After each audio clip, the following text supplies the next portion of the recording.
Hello and welcome to On the Record. Flying saucers, extraterrestrials, monsters from outer space. The government has been telling us for years that they're not real. They're weather balloons or swamp gas or reflections from the sun or the ravings of lunatics. But serious UFO researchers say a breakthrough may be very close. Some of the government scientists who worked on the top secret project Blue Book are ready to talk. What's more, a series of revealing government documents have trickled out of the federal files, documents that paint a much different picture of the UFO phenomenon. One of the most dedicated UFO researchers lives right here in Las Vegas. His name is John Lear, and he is my guest today. Mr. Lear, thanks for being here. Okay, George. To begin with, you're a pilot, an airline pilot, captain. You have held 17 different world speed records at one time or another. You're a member of the famous Lear family that all Nevadans are pretty much familiar with, a former state Senate candidate. You don't sound like the kind of guy who would get hooked up in something that a lot of people would say is a bunch of nonsense. No, it's just by coincidence that I got really interested. This about 2 years ago. My father saw a UFO and my brother did, and they were very interested, but there was really no proof, as far as I was concerned, to really look into it until about 2 years ago. Your father and brother saw them. Can you give details? My brother saw one. He was flying a P-38 from Phoenix to Los Angeles at night. It just appeared in front of him. He made two turns, 90-degree turns. It stayed in front of him and then disappeared. And my father was flying at night, I believe, over the Arizona desert and saw one too. So you got an interest because of the other members of your family. How did you start out? I had an interest, but there was really nothing I could put my finger on. And like I say, 2 years ago, a friend of mine came through town. We had flown in Southeast Asia together, and he was retiring from the Air Force. He came over, and we started talking about where he had been for the last 15 years. And he mentioned that he had been stationed at Bentwaters. And I said, oh, Bentwaters, that's where the flying saucer supposedly was in 1980. He said, no, John, not supposedly, it was. He said, I don't care if you believe me or not. It landed. I didn't see it because we were confined to quarters, but I know people who did, and I'll give you the names, and if you ever see them, tell them you know me, and they'll tell you the whole story. Since then, I ran into one of the security police who was within 10 feet of the saucer and actually saw the 3 aliens get out and go up to General Gordon Williams, who was the wing commander at that time. Now, there was quite a bit of documentation regarding this Bentwater incident. Why don't you go into that a little bit? There's the Colonel Halt memo that came out under the Freedom of Information Act, and it told about the mysterious lights and beaming down and everything that happened in the forest except the actual alien landings. That wasn't in the memo. And there was also the tape, Colonel Halt tape, forest tape, that he made over a period of 8 hours. And there's a 20-minute segment that we've been able to get a hold of that you can hear him running through the forest and being worried, saying the thing's after us. Now, why do you suppose that hasn't come out? I mean, this particular incident, why hasn't come out if so many people, and you've told me about this before, have seen it or seen these aliens? Why haven't some of them come forward? A lot of them have come forward, but they're just not getting any press. It's something that people just don't want to deal with, the press doesn't want to deal with, and people aren't going to listen to something unless Dan Rather or any of your big press people are going to tell them about it. And they're just too spooked. The Air Force has made an art form of ridiculing people who have talked about this thing. They've done an excellent job of covering it up for the last 40 years. George, basically what we're dealing with here is, I'll give you the bottom line. Okay. I'm not trying to sell it. I want to hear your thesis. I'm not trying to sell a book. I'm not trying to promote a lecture. This is based on what I've come across after intense research in the last year. And I have found out that the government has retrieved between 10 and 15 actual flying saucers, 3 of which have been in perfect condition, 1 of which they tried to fly. They have between 30 and 50 alien bodies in cryogenic storage. We even have the name of the person whose job it is to show these bodies to the heads of state and the people who are authorized to see them. They represent at least 5 different civilizations. I can't imagine a Dan Rather or a Tom Brokaw, if that were to come to their attention, a story of that magnitude, that they wouldn't do something with it. Well, I can't answer that question. I don't know why they don't do it. There certainly is enough evidence based on what I've looked at. For instance, the Linda Moulton Howe documentary in Denver for the CBS affiliate there called A Strange Harvest. Since 1975 to 1980, when she made the documentary, there's at least 9,000 cattle mutilations. Now, the government said that the mutilations were normal. Your desert predator did these, but they weren't. The mutilations, I think we have a picture of these somewhere. Maybe we can see that as you're talking. I think that's the next picture. There we are. This is the mutilation. New Mexico State Police did the research on, or the investigation on it, and they cut out certain parts with and the cut was made with a laser beam far sharper than anything we have. As a matter of fact, they were able to determine that they cut between the cells and didn't cut the cells themselves. We presently don't have this kind of technology.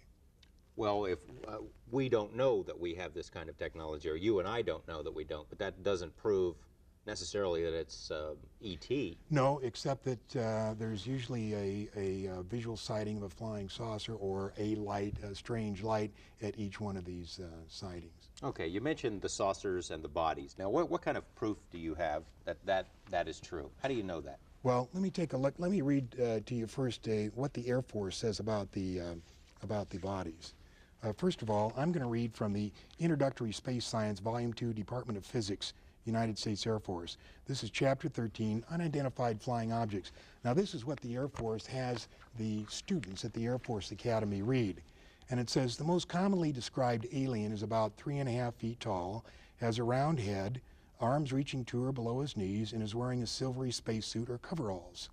Other aliens appear to be essentially the same as Earthmen, while still others have particularly wide wrap-around eyes and mouths with very thin lips. And there is a rare group reported to be about 4 feet tall, weight of around 35 pounds, and covered with thick hair for clothing. Members of this last group are described as being extremely strong. Now, I'm not making this up. This is an Air Force. You can pick out an Air Force physics book and read this stuff. And at the end of the chapter, they go on to say, this leads us to believe in the unpleasant possibility of alien visitors to our planet, or at least of alien-controlled UFOs. Now, the picture that we have of the big head that the Air Force describes, this picture was drawn by an Army surgeon. These are one of the bodies that was recovered in the famous Roswell incident of 1947. Tell us about that. It was the first flying saucer that crashed and was recovered by the Army. It was covered up. There has been several books about it. They recovered 4 beings, and one of the surgeons that was responsible for the autopsy drew that picture and came up with some of these interesting things in the autopsy. I'll just read a couple. 3.5 to 4.5 feet tall, 2 round eyes without pupils, no earlobes, nose is vague, neck described as being thin, arms is described long and thin, reaching down to the knee section. You can see that there's a webbed portion in the hands, no teeth, no apparent reproductive organs, brain capacity unknown, colorless liquid prevalent in the body without red cells, no lymphocytes. And there's more in that particular report. This is an autopsy report. Now, you said the government goes to great lengths, the Air Force in particular, to discredit this kind of stuff. Where did this come from? How did you get this? That came in a private, that came from the private collection of Leonard Stringfield, who was one of the premier researchers. He worked for the Air Force in the early 50s in a secret project reporting UFOs. Then as a civilian, he continued his private research, and this is out of his collection. Why does the government want to hide this? Why doesn't the Air Force just come forward? Why doesn't, why don't they level with us if this is all true? Well, there's not really much they could say based on what I've been able to find out. George, they're really, what could they say about it? They've been researching it for many, many years, and based on my information, let's say that the president decided to make an announcement. This is, if he made it today, this is what I think that he would say. My fellow Americans, I come to you before you tonight with an announcement of great importance. Despite all our denials, flying saucers do in fact exist. Where they come from, we do not know. Who is in them, we do not know. Where they are from, we do not know, nor do we know how they got here or what they want. We are unable to duplicate any of the metals found on the several craft we have recovered, nor are we able to figure out how they are propelled. We have hidden these facts from you over the past 40 years in hopes that we could give you more answers. Unfortunately, we are no closer to answers today than we were 40 years ago. God bless you all. In other words, you find it highly unlikely that the president would ever make a statement, anything like that. No, it's just, it's too big. The problem is not only just the fact that there are five and as many as 10 different civilizations visiting us. Apparently, and this is from the research that I've done, at least 90% of them are hostile. And when I say hostile, if not hostile, they have a completely different set of morals than we do. Okay, I'll tell you what, we're going to come back to the president and aliens because there have been some statements made by presidents, including President Reagan. We'll be right back.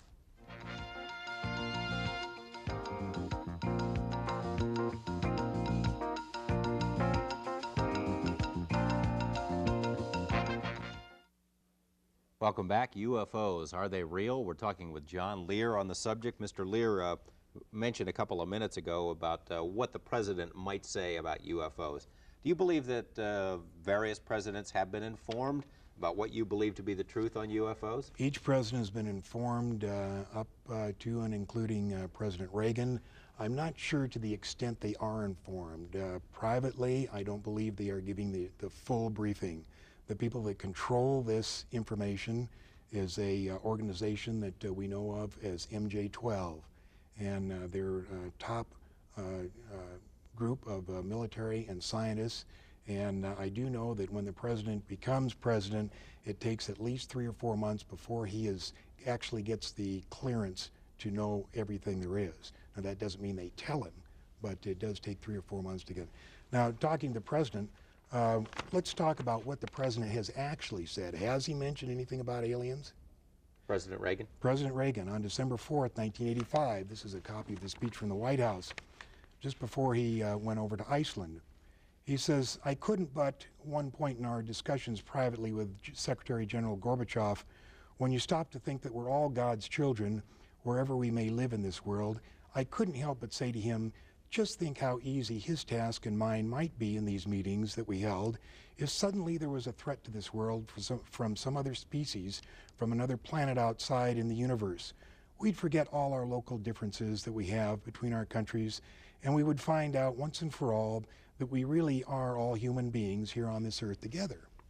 Now, he couldn't be just making a supposition for purpose of making a point? You're saying he's trying to tell us something? Well, here, 1 week ago at the 42nd General Assembly in front of the UN, September 21st, he says, in our obsession with the antagonism of the moment, we often forget how much unites all the members of humanity. Perhaps we need some outside, universal threat to make us recognize this common bond. I occasionally think how quickly our differences worldwide would vanish if we were facing an alien threat from outside this world. And yet I ask you, is not an alien force not already among us? Now, this is right out of a White House speech. I'm not making this up. What did he mean by this alien force? I mean, does it say? Does he go on to say something? Yeah, he says, what could be more alien to the universal aspirations of our people than war and the threat of war? I see. But the point is, why would he even bring up aliens? I mean, it's pretty far out for the President of the United States to be mentioned threats from outer space. Okay, what about President Carter?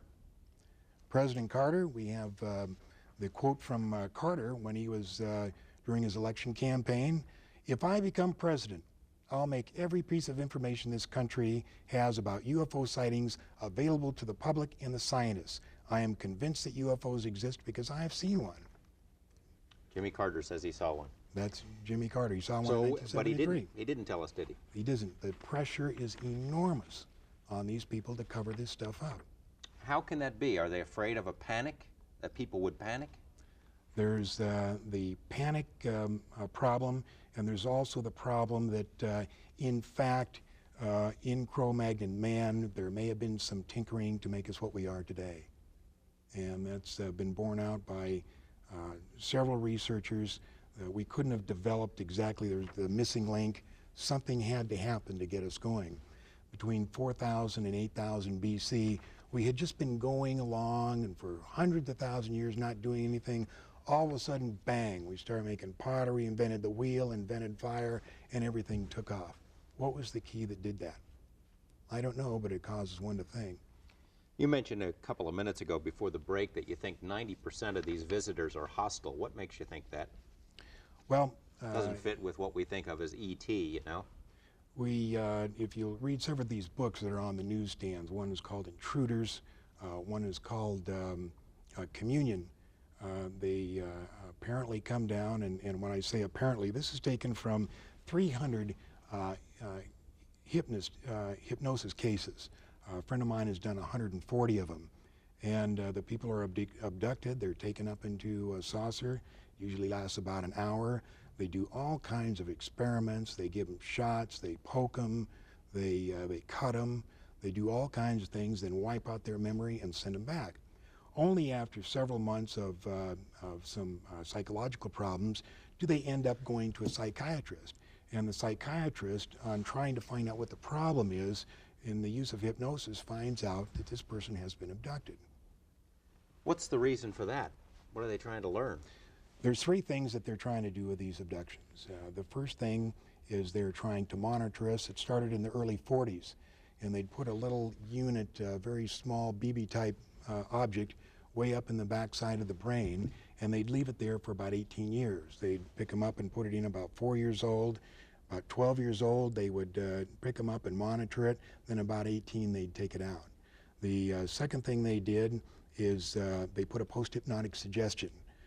According to many of the people that have been hypnotized, and we found out what they've told them, apparently within the next 2 to 5 years, there is going to be a big event. Something enormous is going to happen. And these people who have been abducted, and there's probably over 100,000 of them, have been given some place to go and something to do. But under our best hypnotic techniques, we cannot find out what it is. So how do we know that that's true?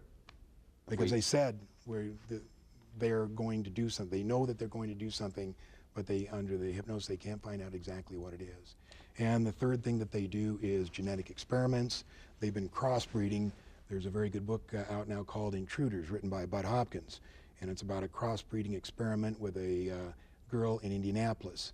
And they actually, the big head, what we call the big head in research, the little 3.5 foot tall with a big head, they crossbreed that with this girl in Indianapolis, and there were 7 children. And just last fall, before the book was published, they brought the oldest and the youngest to show to her, and they let her name all 7. Now, this book has been thoroughly researched by Bud Hopkins, and although it sounds strange, believe me when I tell you, you may not find out in a month, a year, 5 years, or 10 years, but you'll look back at what I'm telling you now, and you'll say to yourself, my gosh, the son of a gun was right. Well, where's this girl now? She's just living She lives on a in farm? Indianapolis. She lives in town, or just outside of town. She just got married. Bud went to her wedding.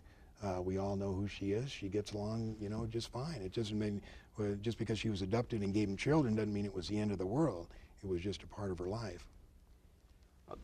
Why don't we see a lot of photographic evidence, as many cameras and video gear? Why don't we see a lot of that? There are a lot of them. Before you go on, I know the pictures that we showed in the beginning of this program, you say they're baloney, they're phonies. That's right. The pictures you showed at the beginning were called the Myers incident. It's called the visitors from Pleiades. And any ufologist worth his salt knows, and who has researched that case, knows that he cannot back it up with the negatives and the essential information to prove that something like that happened. So we look at that as suspect. So in other words, you run into your share of phonies as well in your research? Absolutely. There's not that many, but there are a few out there.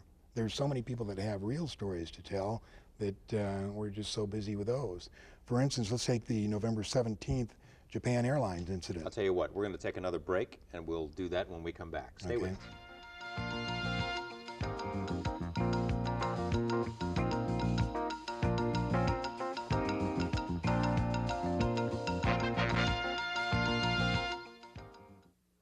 Welcome back. We have a few minutes left with John Lear. We're talking about UFOs. You're about to tell me about the Japanese airline incident. It's probably something that's still in the memory of our viewers. Yeah, the Japanese airline incident was a cargo 747 that had taken off from Iceland flying to Anchorage. And as he passed over the United States border and the northern part of Anchorage, he was intercepted by a UFO that was twice the size of an aircraft carrier, and he was followed by 40 minutes. He made a complete 360-degree right turn. He made a descent of 5,000 feet, and the thing stayed with him.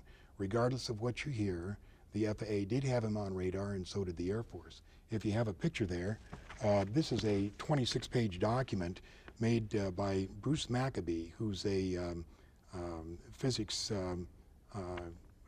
employed by the Naval Surface Weapons Laboratory and one of the most respected figures in ufology. I don't think we have that picture, so go ahead. Okay, I'm just going to hold it up here, and you can see the size of the 747 to the UFO. Now, the UFO was not brightly lit like that. It's just made like that for reference. It was dark, but this is what he saw beside him. Well, whose rendition is this? This is the captain's. This is from the captain's rendition when he was debriefed by the FAA.